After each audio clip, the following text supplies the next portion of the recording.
Assalamualaikum warahmatullahi wabarakatuh. Allahumma sholli ala Sayyidina Muhammad wa ala ali Sayyidina Muhammad. Apa kabar saudaraku? Balik lagi di Zibus Channel. Kali ini kami akan menyajikan tentang sejarah dan kisah para nabi dan para wali Allah. Berikut ini adalah kisah Al-Habib Kuncung. Habib Kuncung atau yang dikenal sebagai Al-Habib Ahmad bin Alwi Al-Haddad adalah seorang wali Allah yang memiliki karomah karena kedekatannya dengan Sang Khalik dan ibunya.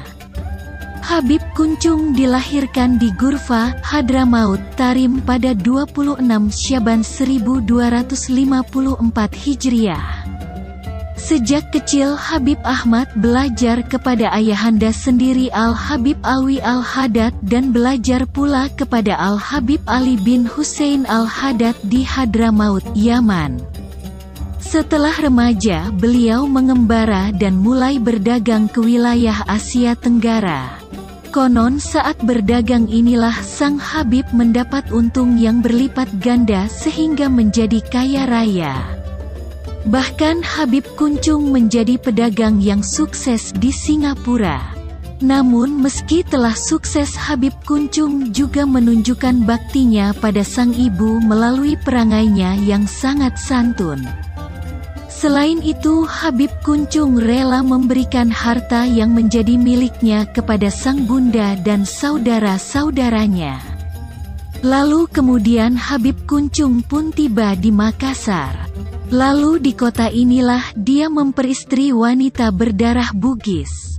Namun tak ada yang mengenal siapa istri Habib Kuncung itu. Dari perkawinan tersebut diketahui lahir seorang putra bernama Muhammad yang kemudian mewarisi harta peninggalan Habib Kuncung di Singapura. Namun sayang Habib Muhammad kemudian meninggal dunia hingga terputuslah garis keturunan Habib Kuncung. Selanjutnya Habib Kuncung terus mengembara untuk berdagang sambil menuntut ilmu. Dalam pengembaraannya sampailah Sang Habaib di pelabuhan Sunda Kelapa dan sempat singgah di Kampung Melayu, rumah seorang pegawai gubernur Batavia yang menjadi temannya. Habib Kuncung juga sering berkunjung di majelis ulama kalangan habaib di Jakarta yang dipusatkan di kediaman Habib Ali Al-Habsyi Kuitang untuk memperdalam ilmu agama. Dari Kuitang lalu dia belajar kepada Habib Keramat Empang Bogor, Al-Habib Abdullah bin Muhsin Al-Atos. Saat belajar kepada Al-Habib Abdullah bin Muhsin Al-Atos di Bogor, Jawa Barat inilah sebutan Habib Kuncung mulai populer. Karena kebiasaannya memakai peci yang atasnya lancir seperti kuncung, maka banyak orang yang memanggilnya dengan Habib Kuncung. Cerita mengenai salah satu karomah Habib Kuncung adalah saat dia hendak naik kereta api ke Bogor namun dilarang oleh salah satu petugas yang pada waktu itu Indonesia masih dijajah oleh Belanda. Salah satu petugas melarangnya untuk naik dengan alasan karena pakaian yang dikenakan Habib Kuncung tidak bagus selayaknya orang yang mau naik kereta api pada waktu itu.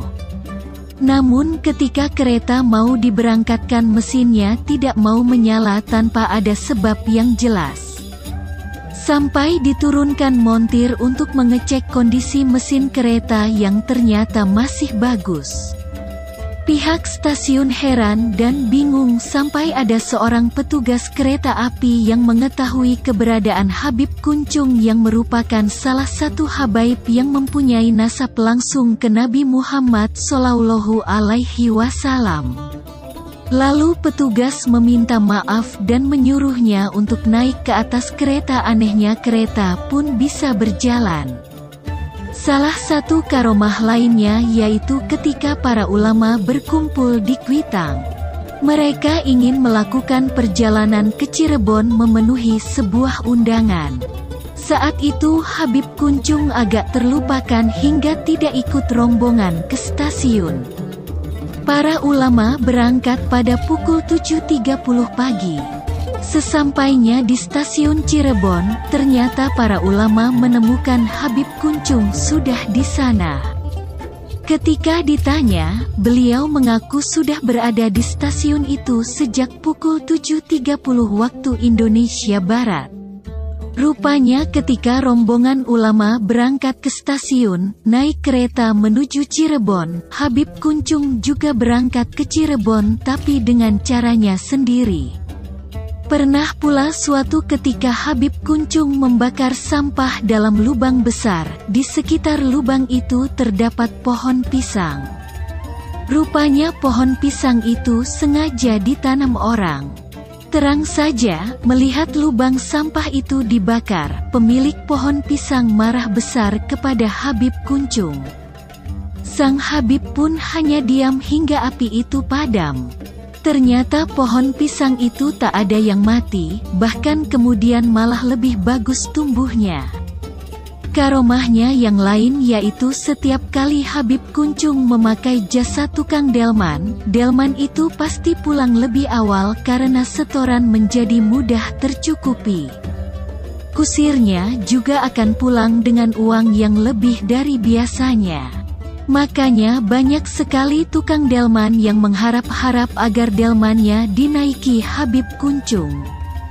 Habib Kuncung wafat pada 29 Syaban 1345 Hijriah atau sekitar tahun 1926 Masehi pada usia 93 tahun. Habib Kuncung dimakamkan di pemakaman keluarga Al-Haddad di Rawajati Timur 2, Jakarta Selatan. Hingga saat ini banyak umat Islam yang sering berziarah ke makamnya di Rawajati Timur 2. Demikian kisah wali Allah. Terima kasih telah mendengarkan kisah ini. Jangan lupa like, subscribe, kemudian bagikan ke teman dan kerabat Anda. Semoga kita dapat mengambil hikmah dan mendapatkan keberkahannya. Insya Allah. Wassalamualaikum warahmatullahi wabarakatuh.